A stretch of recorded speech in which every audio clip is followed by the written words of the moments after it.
Slovensko društvo je združenje vseh raziskovalcev in ostalih interesentov za področje jezikovnih tehnologij, predvsem za slovenščino, z vse države, z vseh univerz in raziskovalnih inštitucij.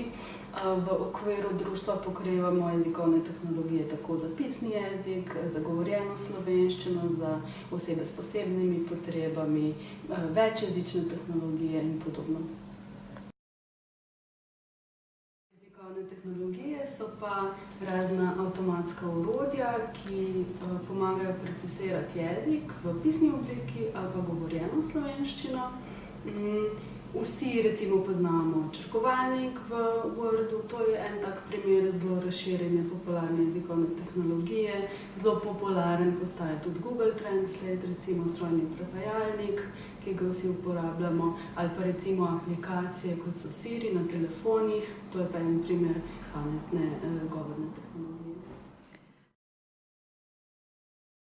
Slovensko društvo za jezikovne tehnologije se ukvarja predvsem s popularizacijo jezikovnih tehnologij, virov, orodij za slovenski jezik, pri čemer se zelo veliko ukvarjamo s tem, da izobražujemo mlajše generacije uporabnikov in pa razvijalcev tehnologij, pripravljamo zelo veliko poletnih šol, seminarjev, delavnic, na katerih prikazujemo najnovejša orodja, ki so jih naši kolegi razvili, ali pa povabimo tuje predavatelje, tuje strokovnjake, da prikazujejo svoje najnovejše dosežke.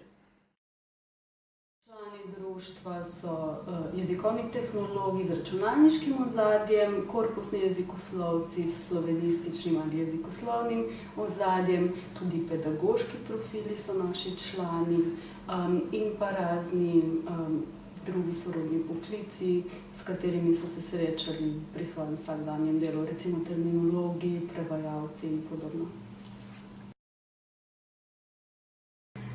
Meni se zdi, da prihodnost jezikovnih tehnologij svetla, ker postaja vedno pomembnejša.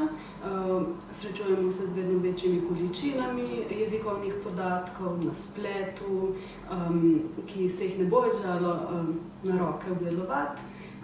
In zato je treba razvijati dobre orodja, predvsem se mi zdi, da bo naslednja revolucija v govornih tehnologijah in multimedijskih orodjih.